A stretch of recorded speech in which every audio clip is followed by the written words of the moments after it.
मोक्ष क्या है? क्या मोक्ष केवल पुनर्जन्म से मुक्ति है या उसका कोई गहरा अर्थ भी है? अधिकतर लोग जानते हैं मोक्ष मतलब मृत्यु। मोक्ष शब्द का अर्थ केवल मृत्यु के बाद किसी स्थान पर पहुंचना नहीं है। मोक्ष का वास्तविक अर्थ है बंधन से मुक्ति। मनुष्य अनेक बंधनों में जीता है। अज्ञान का बंधन, अहंकार का बंधन, लोभ का बंधन, क्रोध का बंधन, भय का बंधन और स्वार्थ का बंधन। जब तक मनुष्य इन बंधनों में बंधा रहता है तब तक वहाँ सच्ची स्वतंत्रता का अनुभव नहीं कर सकता। मोक्ष दर्शन के अनुसार मोक्ष दो स्तर पर समझा जा सकता है। पहला, जीवित अवस्था का मोक्ष।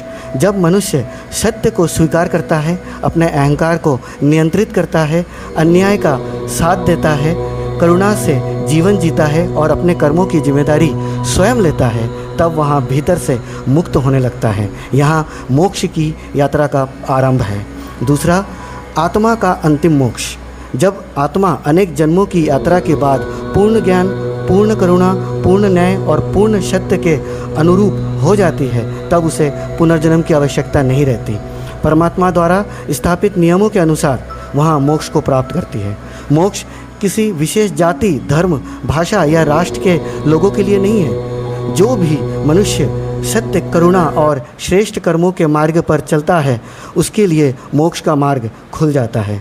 मोक्ष केवल पूजा से नहीं मिलता और ना ही केवल ज्ञान से। ज्ञान, सत्य, करुणा, आत्मसंयम और श्रेष्ठ कर्म, इन सभी का संतुलन मोक्ष की दिशा बनाता है। जैसे उदाहरण के लिए एक पक्षी जब पिंजरे में होता है तो उसके पंख होते हुए भी वहाँ उड़ नहीं सकता। जब पिंजरा खुलता है तब वहाँ अपनी वास्तविक स्वतंत्रता का अनुभव करता है। उसी प्रकार अज्ञान, अहंकार और स्वार्थ आत्मा के पिंजरे हैं। जब ये बंधन टूटते हैं तब आत्मा मोक्ष की ओर बढ़ती है। मोक्ष मृत्यु के बाद मिलने वाला पुरस्कार नहीं, बल्कि सत्य के साथ जिया गया जीवन और आत्मा की अंतिम स्वतंत्रता है।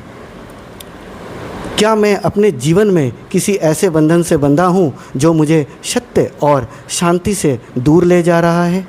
आज अपने भीतर की एक कमजोरी पहचानें, जैसे क्रोध, अहंकार, लोभ या ईर्ष्या।